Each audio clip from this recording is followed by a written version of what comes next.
yours? That's yours? I thought they were for an air hockey table when I came in. Welcome to the second episode of Summer of Selling. My name's Trav and we're here with Brad Hooker. G'day, Brad. G'day. How are you? Good. Brad is the Chief Revenue Officer for Nutra Organics. I'm sure everybody's heard of Nutra Organics. Do you want to give everyone a bit of a rundown of Nutra as a company? Sure. Thanks for having me today. Nutra Organics is a family-run health food business. We operate out of northern New South Wales. We exist to really try and share wellness with everyone, give everyone a chance at wellness. We operate in the health food and beauty space. Been around for about 15 years, family owned and operated. We've got a team of about 50 staff. And we got pretty wide distribution in Australia currently, and we're sort of looking to what the future holds, maybe outside of Australia. Yeah. I think I noticed Nutra around and I didn't even realise when our gym stocks Nutra. I walk past it every single day and it was just like, I know what that logo is now. Yep. It's everywhere. Yep. But I always like to start, how did you get your job at Nutra? Good question. I've been there for 9 months now. The CEO is a mentor of mine on a couple of other projects. Yeah, basically as the business was growing through COVID, they had more and more channels opening up. And so Graham, the CEO, knew my background from a multi-channel business in the past. And yeah, he started off by just asking me to come take a look at the business and sort of see if I had any pointers for him, which basically just evolved into an offer, heading up both the sales and the marketing, go-to-market really, just kind of establishing the channel and putting the value props together with the team. Exceptional team in place already. Yeah. Amazing team. And yeah, just going from strength to strength right now, really. Loaded question. So you guys are solely e-commerce or like... No. Yeah. I know the answer to this. This is a loaded question. Leading the witness, Your Honour. So multi-channel. So we operate through 2 e-commerce channels, direct to consumer, just getting into Amazon Australia now. And then we also operate through a distribution model with distributors, both national and regional. And then we sort of caretake direct wholesale sort of outside of what the distributors can't service. We've just recently brought on an export account manager and sort of looking at what offshore opportunity holds for Nutra. The last 12 months, I think we were speaking to James just recently from Plungy, and he sort of said, obviously during the lockdown, people are at home thinking about buying pools and whatnot. So it's been crazy for him. I mean, much the same with you guys? Nuts. Just nuts. Yeah. I've only been with the business for the last 10 months. Yeah. But over the last 2 years, the business has been growing in really healthy double-digit numbers for sure. Yeah. I think conscious consumption has been a natural evolution for longer than COVID, but I think COVID caused everyone to stop around the world and really consider what they're putting in their body. Yeah. During lockdown, obviously panic buying through FMCG was major. We absolutely felt the impact of that, which is, I was thinking about that actually just today driving up here. I was thinking we're coming out of COVID now and there's a whole new norm. For 2 years we've been pivoting. And I feel like now we're coming to a couple of pivots that almost feel like it's a bit of a correction and we're coming back to a bit of normal operating, high peaks, low troughs during this period. And it's exciting. I guess with you, it'd be good to understand that, have you got a team underneath you? And can you tell us how that team sort of, without giving away too much secrets? Yeah. Well, I head up the sales and marketing team. So it's pretty stock standard. We have a brand manager, creative director, joined at the hip. Really sort of spearheading the customer experience and the go-to-market. Coordinators under that, comms manager, a couple of dedicated coordinators to channel. And then we have, within the sales team, we have a sales manager and then dedicated channel managers, key account manager, national account manager, senior account manager. It just sort of cascades down from there. Everyone's sort of got their lane and we try and keep them in it as best we can. I think obviously with this growth, and we've been speaking a bit, and obviously with Geordie as well, you've got high growth in all channels across the board. Are you finding it really, really tough not tough, just challenging, if anything, to is it a seesaw of sales and then managing staff and then managing operations within sales and marketing? Or is it just sort of what am I walking into today? Let's just try and... We're, as a business right now, that's exactly where we are at. Yeah. We are trying to understand what this new norm is in terms of resourcing, allocation of resource, and then understanding that channel efficiency, that ROI on that investment through the channel. Because with a multi-channel business, they all do operate at a different pace. So, while we have a holistic brand strategy that's overarching than the channels, we do actually have, go-to-market and marketing strategies specific within each channel. Yeah. And then obviously with the, volatility and performance channels right now across the board, it's, trying to unpack and build really strong A/B test environments that allow us to take the data, which Geordie's helping us put in an even more robust data framework, and layer that intuition outside of the data. Yeah. So that we're using that critical thinking at the right point, and then just test. Yeah. Test, measure, measure. There's a lot of, so obviously being a sales and marketing leader, what would you say, actually, let's roll it back, actually. Let's sort of start where you first got stuck into sales and marketing. Might frame it up a little bit better, actually. No worries. I actually first knew of you. That's so misleading. Yeah, I first knew of you back in the day, I think, with Jay Bakey, with, what is it called? Absolute Board Co. and Penny. We did, weirdly enough, I used to own a container. I don't know if you remember this, in Sydney. And then we ended up shipping the container because it was a bar container. And what we did is we did a penny. Bollarama? Yeah. And we did the penny pop-up, and they could go customise their penny. I think you did the Bollarama after I did the Bollarama, and we got a car trailer, and I built all these ramps, these skate ramps, and we took a car trailer down to Sydney, stacked with skate ramps, got stopped by the cops because there's this blue tarpaulin triple elephant getting dragged by a little van. And that was very funny, setting that up down there. And the next year I just had a container and I think we ended up pumping heaps of penny skateboards out of there that day. Penny skateboards were pumped. Yeah. It was pretty hectic. But yeah, tell us about Absolute, I guess, where you first started. Well, that was probably my first job in a corporate environment, really. I did social work before that, and got back from a skate trip, was traveling around the world. Buddy I knew had started the company, and basically offered me a job and a van and a credit card, and said, do you want to go around to skate shops and rev them up? Flog a couple boards. Yeah. So that's where it started for me, sort of event coordination, which turned into trade marketing. So I handled all our go-to-market in Australia as the brand took off. So what brands did you look after? So at that stage, it was just Penny and Z-Flex, which is a heritage skate brand. Yeah. And then later on, Uppercut Deluxe joined. That's right. Right when Uppercut Deluxe joined, I moved over to America, and headed up the US go-to-market, and that included distribution, international distribution and whatnot. Whereabouts were you based there? Lived San Diego, North County, San Diego, Oceanside. It was epic. Lived there for 5 years, and that was a hell of a time.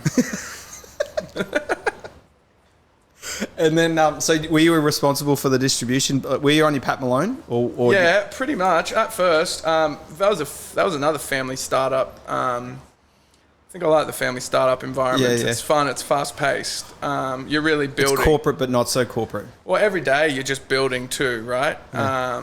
There's not established processes. You're actually architecting them from scratch. Getting involvement, collaboration from all the team to put it together. Yeah. What was the question?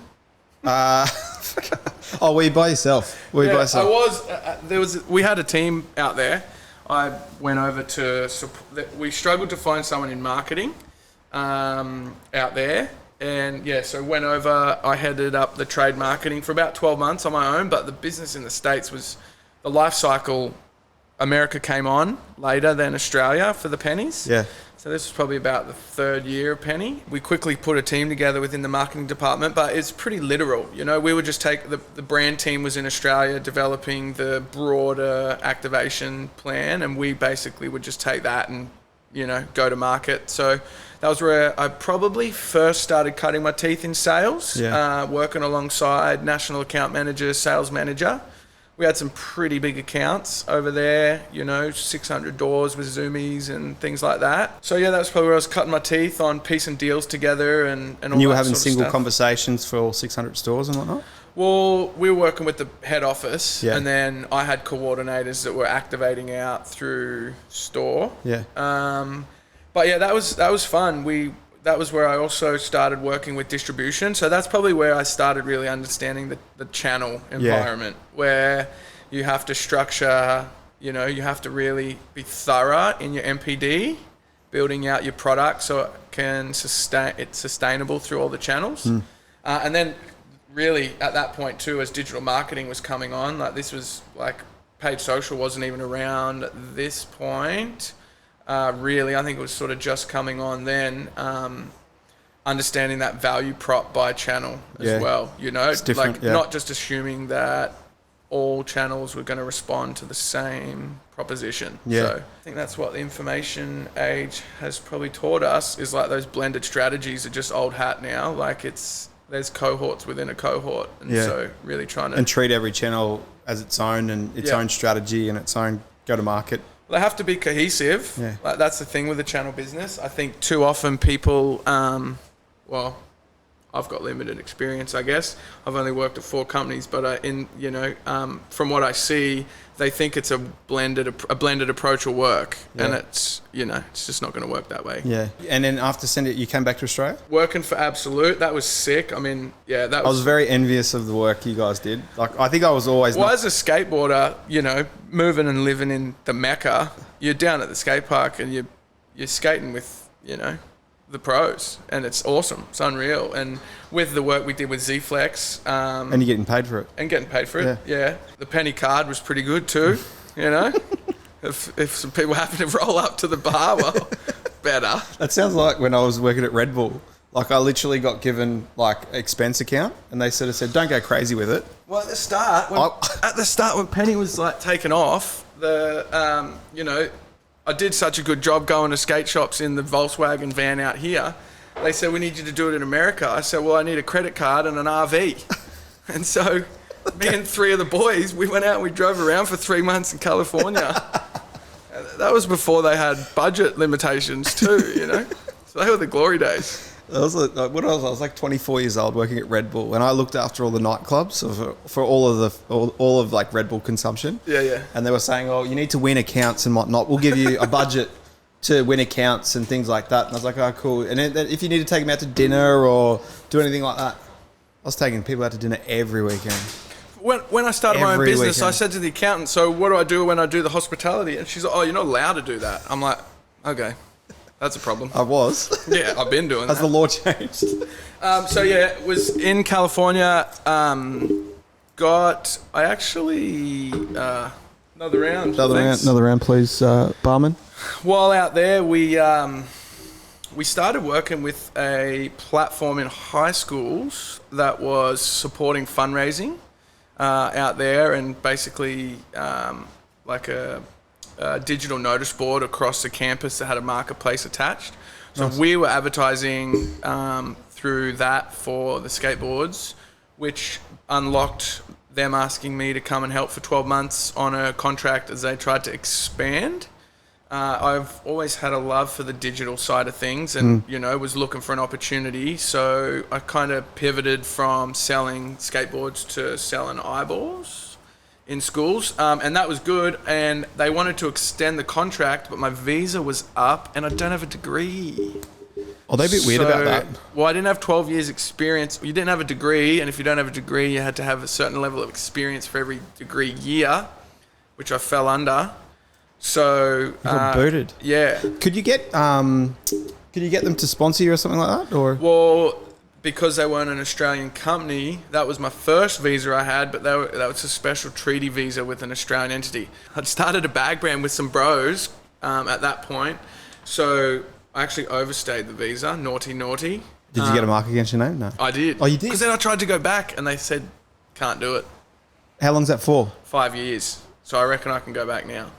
Well, lucky. Jeez. Yeah, and then I ran to Mexico. You could do the Canada and then drive across. They can't clip you there, can they? Hopefully. And so we were in Mexico for a couple of months before we bailed, which was good. And I was riding horses on the beach with Jose. So you came back to Australia after that? Then I came back to Australia. Yeah. And at that point... after Jose? Was doing the bag brand for a while. COVID put a stop to that one pretty quick when people stopped traveling. At the same time... What kind of bags were they? Just like accessories, backpacks, shoulder bags, fanny packs. We did... leather or...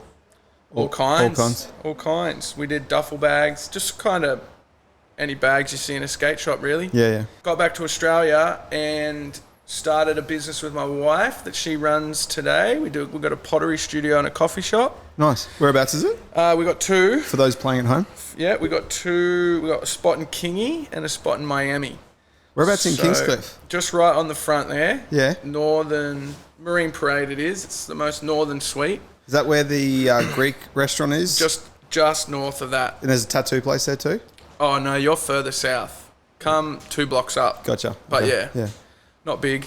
Yeah. Yeah, but just along the front. And then it was while I was there that basically got that business established for my wife who runs it. And yeah, just sort of started thinking about what's next. And then all of a sudden Graham was asking me to come look at Nutra. Yeah, right. Yeah, so it's been good. So I guess moving into Nutra, what's been the biggest challenge for you?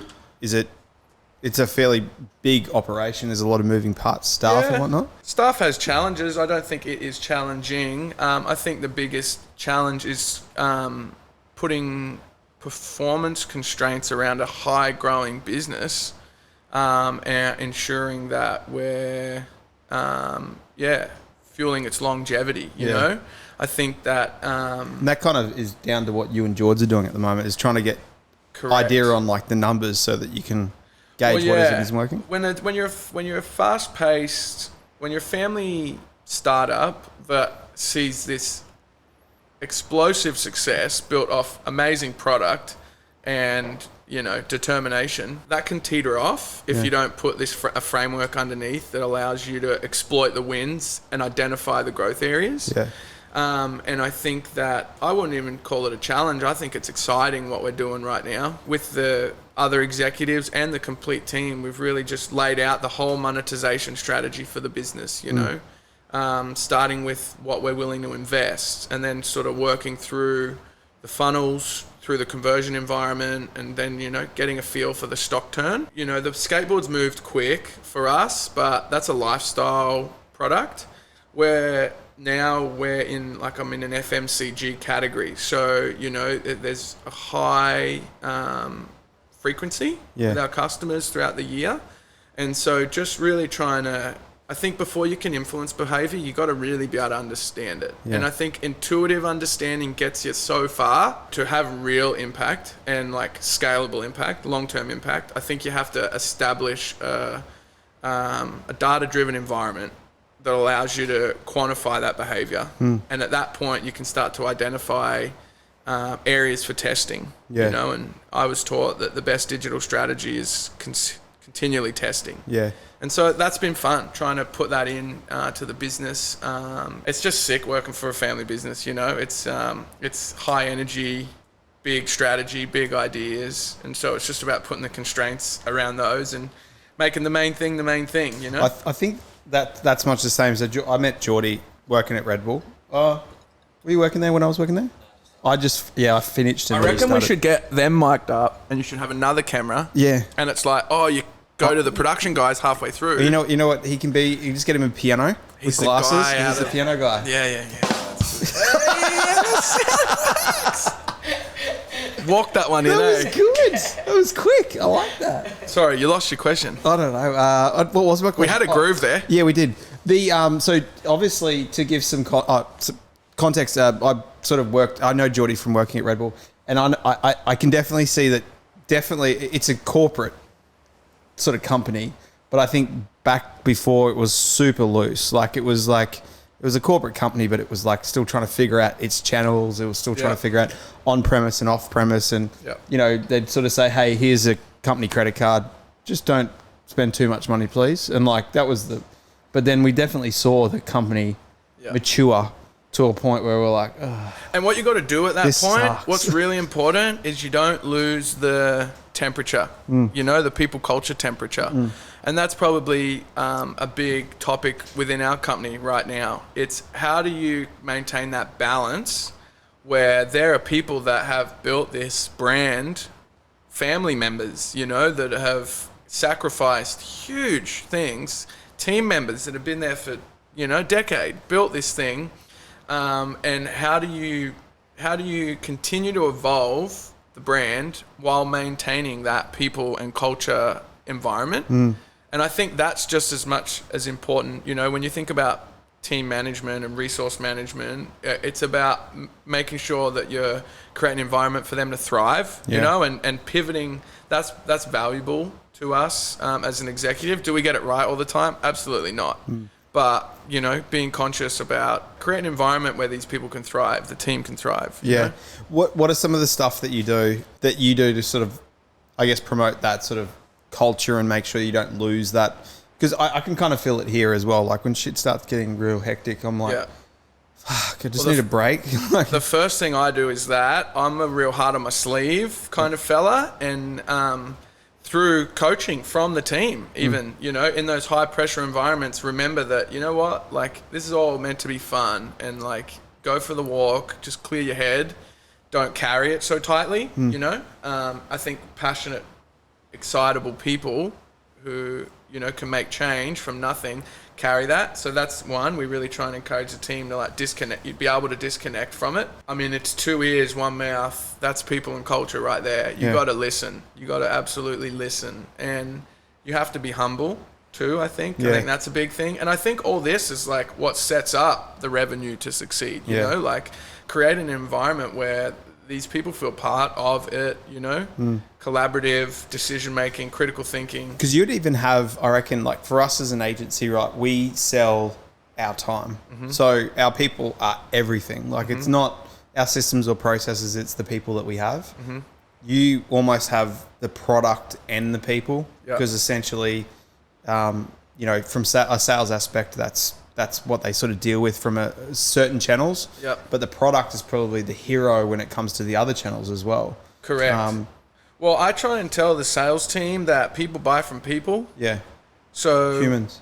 So we do our best to create a seamless, simplified, optimized conversion environment, where the product is championed. Our sales team know the product inside out. They're required to be able to hold product training with retail staff at a health food store or go into a pharmacy store and be able to explain to, these staff that are quite technical, the technical benefits of our product. But at the end of the day, it's that people first relationship that I think is what should be at the center of any sales strategy, really, because if you can't be able to connect on that level, there's so much option out there for product right now.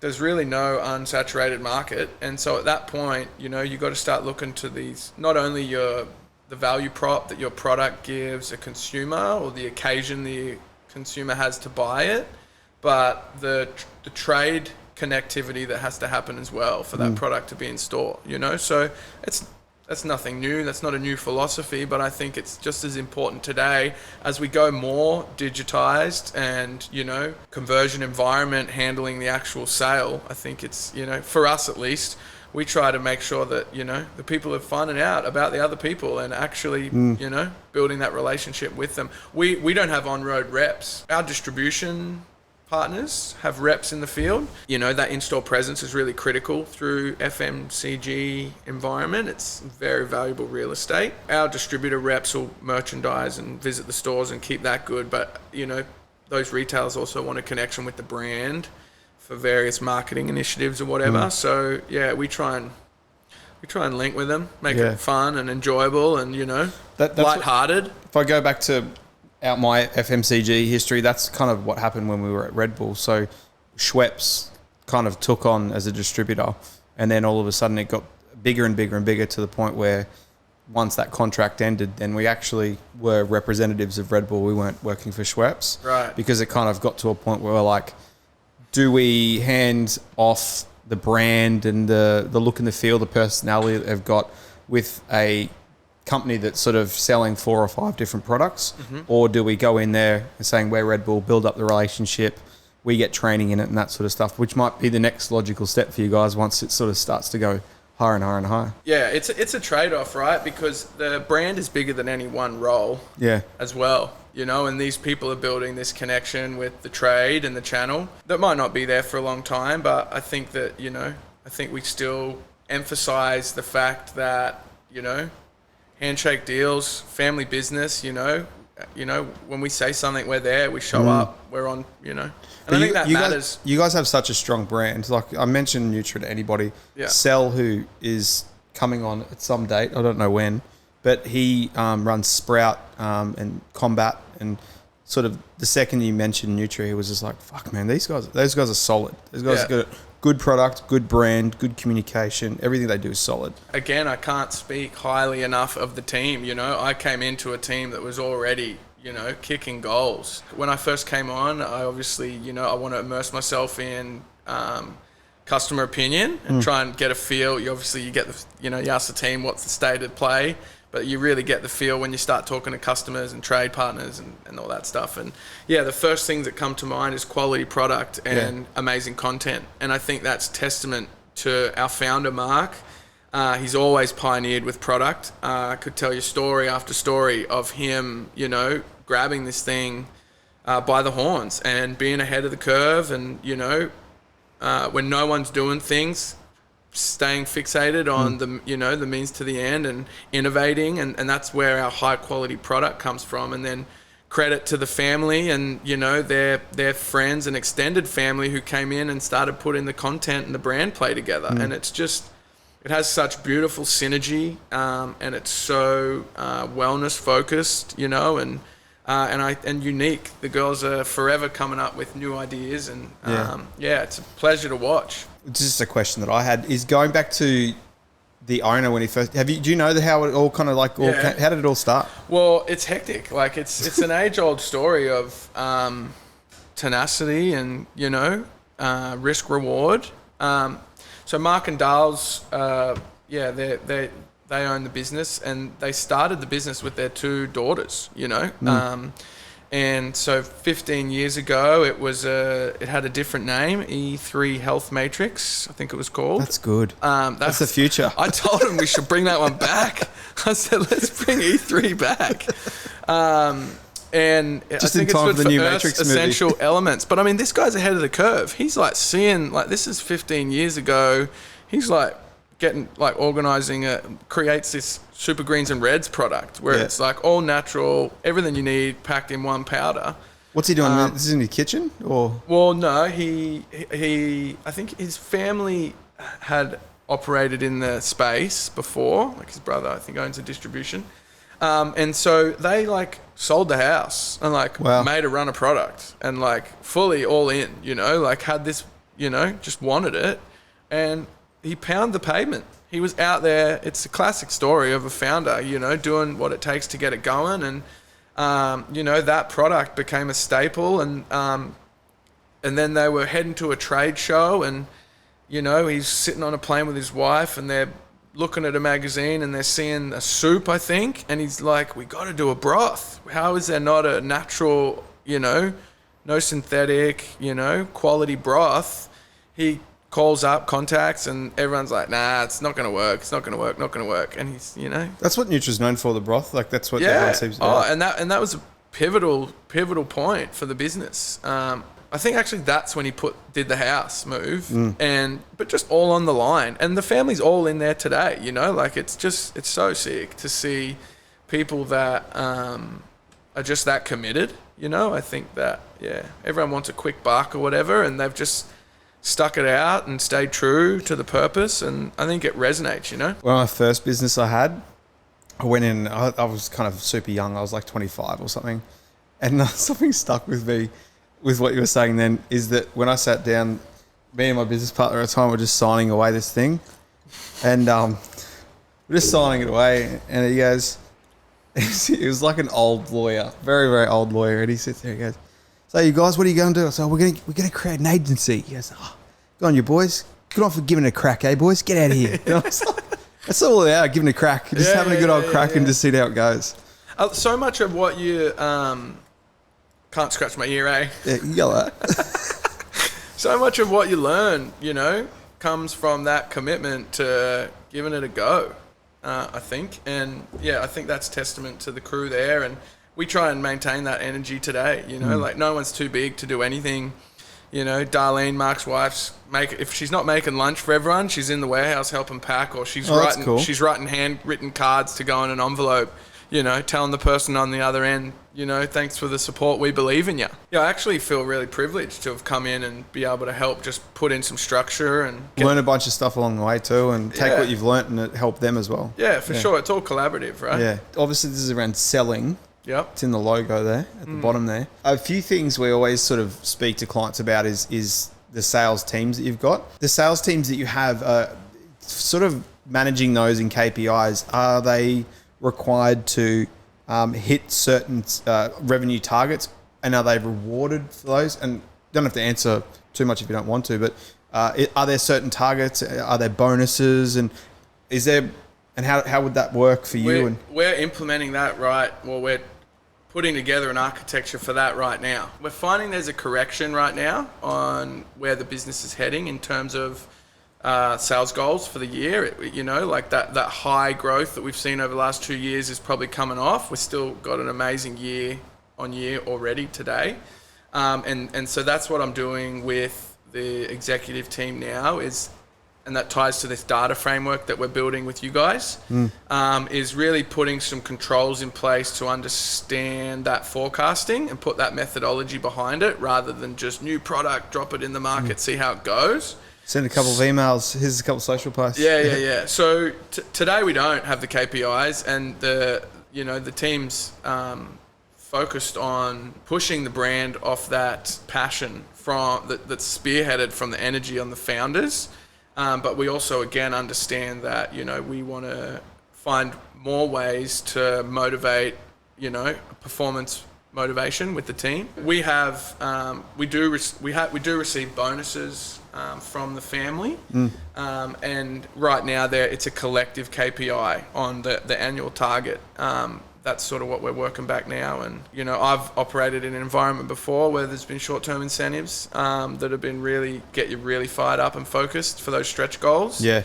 It's something that we're kind of doing here at the moment too. I think it's it can be, you don't want it to become, when you're a family the main business, driver. Yeah. It's like, what's the balance? You know, where obviously, you know, cash rules everything around me.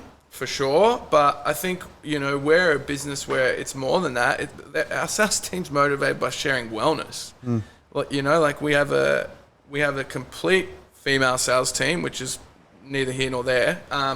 But like and I say that because they genuinely want to share this wellness lifestyle with the community, and you know, that's really, I think, their ultimate drive. You know, and the family looks after everyone too. You know, it's a super generous environment that we're in. So it's not really been, hasn't really been a topic too much amongst the sales team. And most of the sales team's actually been brought up within the business.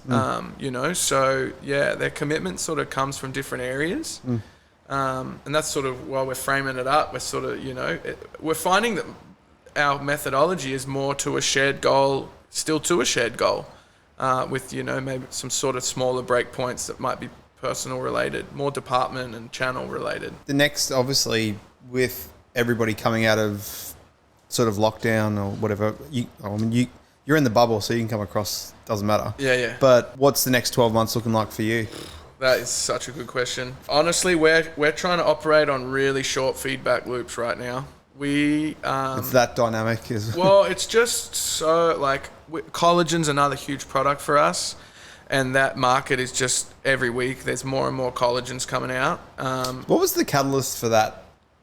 What was that? That was pre-me. Like Yeah. that's been strong for a couple of years. I think I came home and a current affair was on TV and they were talking about how much it's just blowing up, and didn't the Kardashians or something do something? I mean, it's everything that ties back to them at some point, doesn't it? 7 degrees of trend. Kardashian. I think that... I think their crap's in Woolworths as well. Probably, yeah. I mean, right now, the biggest priority for us is the database framework. Putting in... being smarter about and knowing... Well, you get a room with passionate people that have a lot of intuition, and there's a lot of big ideas, all probably pretty good. Focus, right? That's what I'm trying to do. I'm trying to bring focus to a team of 20 people, and you need that data validation to streamline that focus. So, a big priority for us is that just greater understanding of the behavior and the movement of the business, and then trying to influence that. From a sales perspective, simplify every day of the week. We're just trying to bring it back to basics, people to people, less clicks, easy access to information and education, and just 2 ears, 1 mouth. Like these are just like, we're just going back to basics. We just, doing a purpose values session right now for the company that we're working through, just to try and bring that focus, in line. And so I think that's what the year is for us. It's just, really honing in on what we're trying to achieve, objective based, and then put that, like, don't lose that intuition, that critical thinking. Hell no, that's like the magic. We want that, but if we can focus that over validated learning, behavioral based validated learning, powerhouse. Yeah, it's over. If we had a sales manager at the moment, because it seems to me that you're very connected with the people and you're very good at reading the room when it comes to, it seems like that you talk to them like humans, you know what I mean? Like, and I say that because there's definitely people out there that don't. It's a corporation. If a sales manager or a sales leader at the moment's having issues with performance, culture, or whatnot, what advice would you give them, knowing what you know now? Ask questions. Yeah. Like, true leadership is exploratory in the sense that guide them to the decision making, and then you'll get the buy-in. Yeah. That's one. I mean, I always say this, and I say it because I'm a talker. It's listen. Yeah. Listen twice as much as you talk. And someone said that you've got 2 or something. That means that's a what is it? Do what ears. You got 2 ears and 1 mouth. So that's the level that you should be listening. Yeah, exactly. So that I think you got to listen and be like human enough to hear what they're saying. But then there's the flip side, and that is I also have strong opinions, and I have experience that has shaped those opinions, and that's where the questions come in. You have to be able to. I don't think telling people what to do gets a good result. No. You can get a result, but I want the type of result where I can walk away and know that is secured. And so I think that revolves around just conversation. No high and mighties. None of that works anymore. And I just think inclusive, critical thinking, pretty much. I think you got to be numbers based and performance based, or else the train gets away. Be clear on what you're trying to, your objective, what you're shooting for. Obviously, Nutra's I think it was originated sort of more e-commerce, and now we've sort of got these whole different channels. Yep. Tell us a little bit about some of the software stack that you're using at the moment. Yeah, well, we've just we operate our B2Bs on Shopify. Pretty easy environment to manipulate and optimize. We have a third-party ERP system. That looks like danger going to happen. Yep. Yeah, we use ERP with Dia, and then we're using HubSpot as a CRM. All that is going to be changing in the new year, though. We're moving to a centralized ERP with NetSuite because just trying to simplify. Yeah. If you're a family business, need this, need that, all these needs start appearing, and you're bolting things on, and you're left with this mutant of a stack. So just trying to optimize that. We don't have an e-com manager, so that's where guys like yourself are really helpful for us to level up there. We do some pretty cool stuff in HubSpot. Is there some stuff that you have implemented over the last sort of 9 to 10 months that, like, you just need to tell someone about? Well, I'm always a big fan of the data box. You got me on the data box. That is nuts. It's you know addictive. what? You know what data box does? What? It just takes it out of my brain, Yeah. and that is so good. That's so healthy. And you know what? It's good to look at too. It's not like a boring spreadsheet. Yeah. So anyone out there listening who is on the pursuit of, database critical thinking, absolutely look for a platform that will help aggregate that data for you. Because as you know, there's infinite lenses to look at the success and the metrics of the business, and the ability to identify the wins and exploit them, and probably more importantly, the ability to understand where the growth areas are and start testing those. Yeah, I couldn't suggest a data aggregate tool. And Neighbourhood, ladies and gentlemen, come to Neighbourhood. They can help put that in for you for a short small fee. nbh.co Yep. for those playing home. Be careful when you sign up. You get about 14 emails that come consecutively. Yep. Click them. We're lead scoring at every standpoint. Yeah. So the data box thing for me was huge. So we've got screens that's not on there at the That moment. too. We're going to be doing that too. So And go to Kogan and just you don't need to. I'm a bargain hunter, so you can jump on Kogan, grab one of those 55-inch screens for 250 something ridiculous. and that's where the cultural thing comes in, though. Yeah. Right. Family business. Who's like, and the whole team. I mean, when I first came in and talked about sales targets, they were like, what? Like, no, this is pressure. And now they're like loving them and like running after them, and very quickly though, it can become a negative because it becomes about the money, not the people. And so Databox actually allows more time to be spent on the, I mean, we still haven't finished implementing it yet. We're still architecting it, but it will give us more time to centralize that info that's needed to make the decisions. And then there's more collaborative critical thinking taking place. And that's where the progression. The good thing I like about it is that I think I did a webinar once that was like automate your sales and marketing. Yeah. It's just that in order to run a report, whether it be through Shopify, whether it be through, I have to log in, I have to set what the parameters are, and I've got to do it. The thing I like about this is it kind of automates it. It's a URL, Yeah.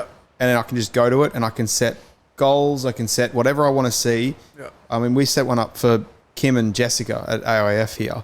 And Kim and Jess, they run AIF across the whole of Australia. And they've got the centralized dashboard, which we've got there. So lead, MQL, SQL, opportunity, customer, and then the percentile for each of those stages. Amazing. Yeah. They've got the in the center, I think. I hope I'm not giving too much away. Sorry, Kim. The total budget for the whole national side of things. Yep. Total reversals, the sales velocity, and it's basically one place that he could be like. And what that does what is, lever do I need to pull? Yeah, levers. Yeah. That's a buzzword I got. But what that does is it gives them more time. Yeah. It gives them the information they need when they need it, and it gives them more time to be out there evolving, pivoting, connecting, all the things that actually really drive the business. Yeah. Because I think sometimes, and I see this with, I was in a call just before, and agencies and salespeople and employees can sort of give you reports favouring whatever they need. You can make metrics to say whatever you want. You can focus on Absolutely. Cost per click, or you can focus on cost per acquisition. You can just focus on whatever. But this was like, you can't hide from this. And this is what one thing I always push on is that with using Databox, and here is that like, there's no hiding. Like, that is the number. Like, you can't. And it gives you the ability to go vertical and horizontal. So we can drill down on a performance funnel and really understand what that's contributing to the, ultimately the EBITDA of the business. Yeah. Or we can go horizontal and get a real feel for like how we're going on reach, Product. Yeah. Exactly. Yeah. All that. So Databox is, I think it's the way of the future. Yeah. It's good. Pivot tables. When I found that, actually, because I was, I think I went agency analytics was the first one that I did, which was basically gives me the ability to plug everything in. But it was just, I was looking at this ugly thing every single day, and I was getting sent a PDF in my inbox, and I was like, this sucks. Then I looked at Gecko Board, I think it was, and then I looked at Google Data Studio, which, but then it was kind of very wasn't pleasant to look at, and it was just tough and whatnot. We can get this information, as you say, through all these other platforms, but it's just time. Yeah. I need that time. And it's something that you've got to look at every day, for every day on that board. So it's like, this is the only one that mixed, I don't know if this is like a data box segment, but it mixed aesthetics with data. And you never see those two together. Well, the reason you need that is for the consumption, right? Like, that's the other thing with data. It's like, so, okay, there's heaps of numbers here. Yeah. How do they all, like, where's the linear? Do you know the thing I really do like? I think the most powerful thing about Databox is the goals, setting those goals and then notifying 75%. Or Jordy just showed me that today. It's wild. Perfect. Because it's like, this is just like even another level underneath it that's just like makes it so much more valuable. You know when you switch from trying to remember all the things you got to do in the next 2 weeks to putting things in the calendar? Yeah. And the freedom that gives you to actually... I don't have to worry about it. Enjoy my time with the people that I'm with more on the calendar. Yeah. It's that, right? Yeah. It's like, anyone who is a fast thinker or a critical thinker and a problem solver that is responsible for large spread impact is carrying that in their dome most of the time. And giving yourself an environment to be able to let that go is going to give you the headspace to be better at your job, you know? And so I think that's like, That's even some of the stuff that we've done with HubSpot is that I know full well that I'm not a very organised person. I'm not very organised. My attention to detail is not there. The decorations are good. That's actually Banner. 10 points to Banner.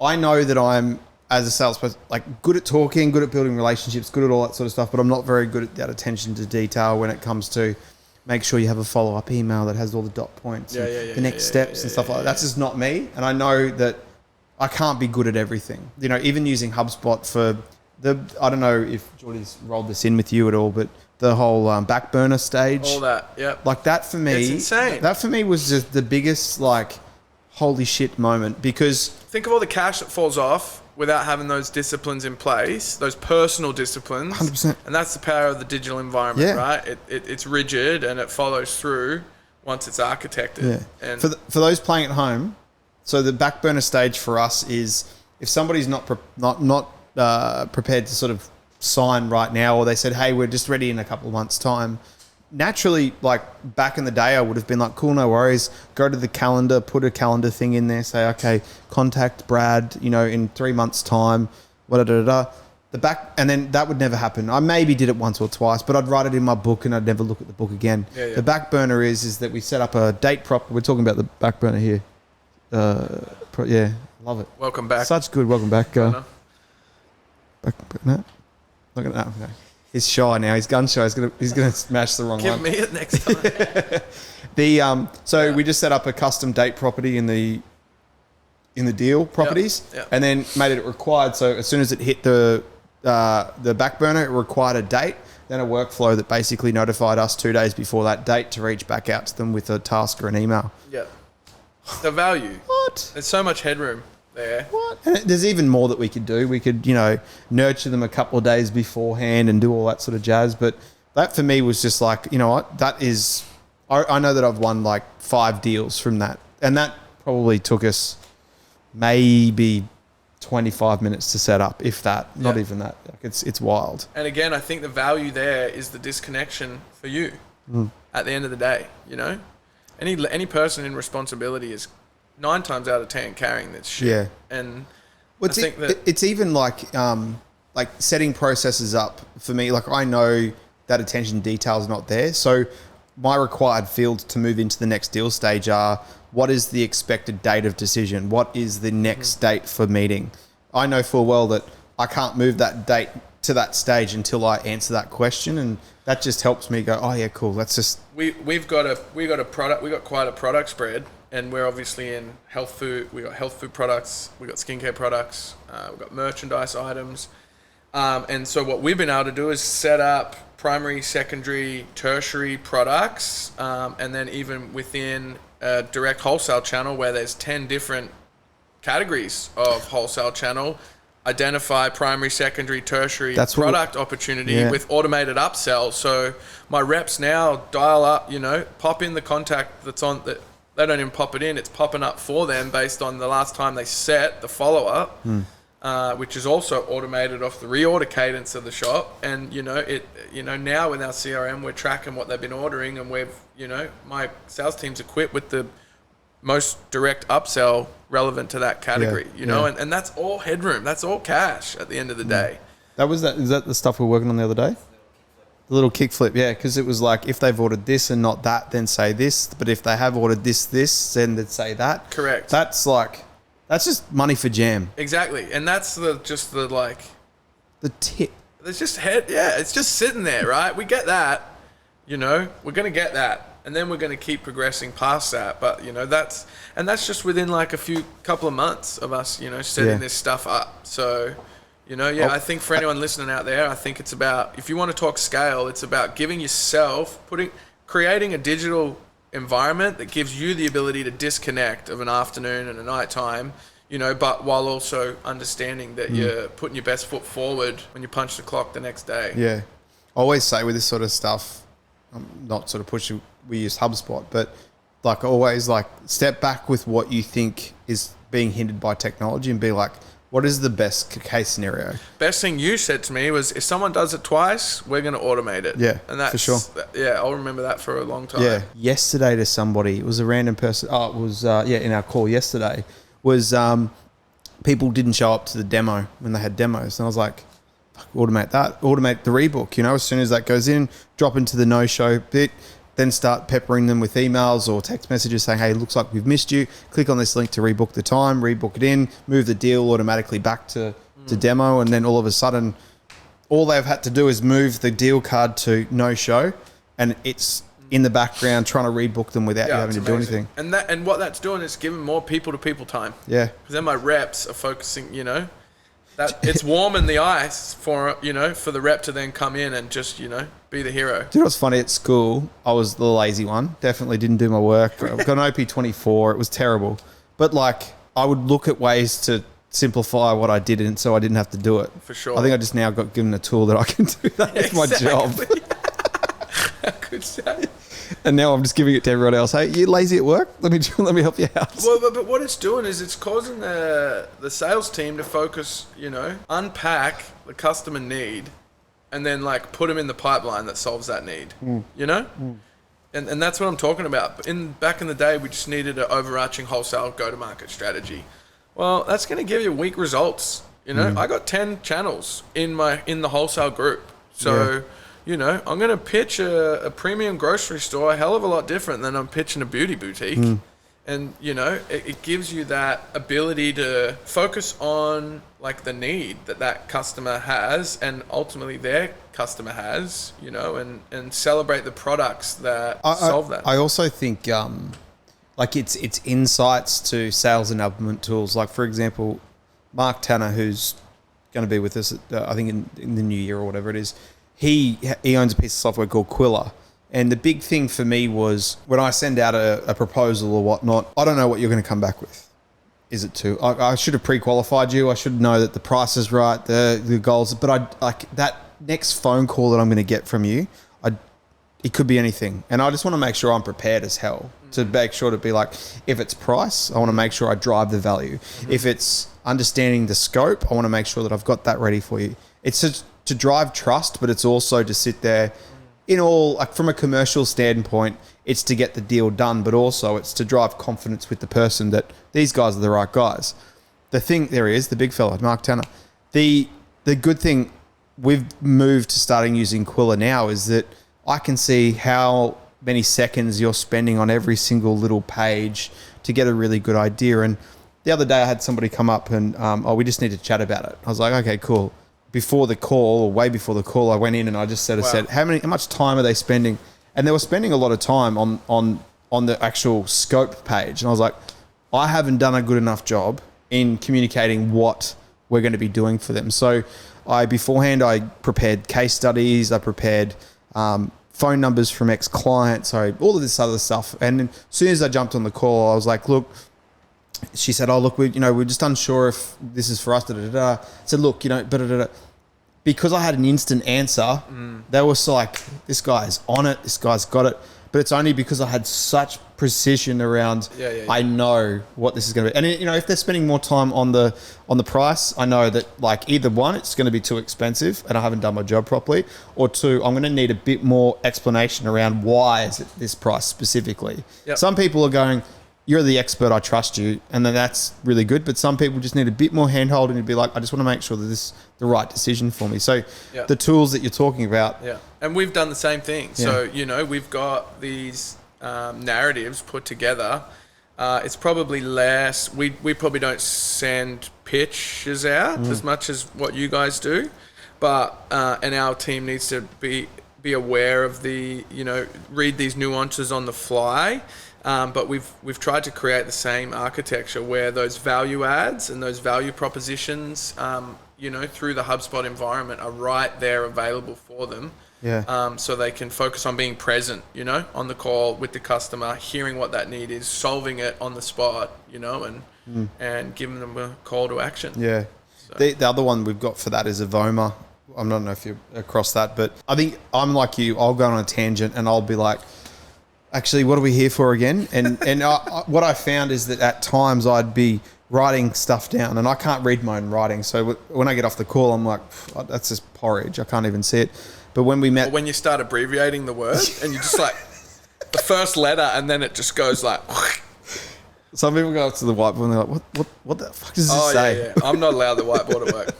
But the Avoma, like I noticed that the Avoma basically joins a Zoom call or a phone call with you and records the conversation. But then it translates it for you so that it's got then it will actually, it's got this really cool thing in it that it will start to pull out pain points, challenges, introductions, percentile of who spoke in the meeting. It'll do the transcript. It'll list out all of the questions that were asked in it, and also any dates, and then it will load it into HubSpot as a note and put it on that cord together with the recording of the video, the audio, and the transcript. Where does this automation all stop? Question for you: when the interviewee interviews the interviewer, I think interesting. For real though, like that's so powerful. Like that for me ticks the box for that area, and I think that, and I don't know whether you agree, George and Cam. I feel like we've got a really solid... I don't think we can put any more software into what we do. I think we've got the best in class. I think we've got exactly for what we need right now. It's a constant validation, you know? And it all stems from, I guess, pain points that everyone's going to feel as an individual business. I'm a part of this group called AppSumo, which basically founders can launch their software and you can get lifetime subscription. I found that Liv and Cam, these sort of conversations would be typing out the transcripts and stuff like that. We found this thing called Happy Scribe, and it just automatically transcribes it for you and puts it onto YouTube. And I was like, okay, cool, that fixed that spot. But I don't know if there's anything too much else that we would fit in, like. When we find a new problem, it's then when we find the new problem, then that's it. And I'm always online looking for the best thing. Like I know that for us right now, and it's perfect, HubSpot is perfect for us because it's cost effective. The value the value from it we get is perfect from cost to value. But, put another 20 people in this room, I probably think it's still going to be the case. But is this podcast / video series the right thing to do when we've got that much? I think it's just about evolving and I think that's the thing with digital strategy. It's that agility, right? Keep exploring. Got to stay agile, and just like identify those pain points. Test. If the proof isn't there, keep moving because it's fast. Yeah, and I think that's sort of the approach we're trying to keep with our digital strategy and framework. We know there's opportunity to, there's dollars sitting right there, low-hanging fruit, just by optimizing our CRM, and establishing some upsell principles and, some parameters for certain cohorts within the channel. And then, just sort of, then letting the people take it to market. Yeah. So, yeah. Awesome. Is there any advice you'd give a little salesman out there? I'd say I normally wrap up with this question, but I've only done it once and it seems fitting that if there's a sales guy out there Yeah. considering whether sales is for him, Yep. any advice you'd give him? If he's down on his luck, he's on his knees. Is this for me, or should I really get into? Well, I'm not going to tell him to do it. Yeah. If he's not sure, I think you got to, give it a crack. I think the key to sales. What does Papa Hooker say? Papa. Hey, Papa. Papa. El Papo. What should I do? Well, I think you should, go jump in the ocean to start. Clear your head. Yeah. But for anyone, in sales, wondering what is important, I think, just customer proposition, what is the need? I think we quickly go to demographic rather than thinking about a product and the need that it solves for maybe a wider cohort. Yeah, I think just don't take the short buck because it won't last. Yeah. I think hold your purpose, unpack what that product is going to solve, that need it's going to solve, and pursue that. Yeah. Keep it fun. Got to keep it fun. Well, what are you up to on the weekend before we roll out? We have a swap meet going on at the Miami studio, which will be sick. I reckon we'll have about 15 choppers roll up, which will be cool. What are we talking about here? Motorcycles. Yes. Yep. Swap meet. Yep. We got a bunch of vintage vendors, so that'll be that. And then I'll be making coffee. Nice. On Sunday. Where can we catch you on the weekend? Stone Studio. Stone Studios. But I'm here for Nutra Organics.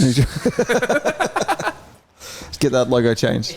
Mate, thanks for coming up. Yep, respect. Thanks for having me. You guys do it proper. Thank you very much. Thanks, Brad. Thank you. Have we got a sign-off thing that we do, or is that it? That's up to you. Just sort of pass out. What did Rove McManus used to say? Saturday mum for me. Is that what he said? That's what he said. Saturday mum for me. And we're out.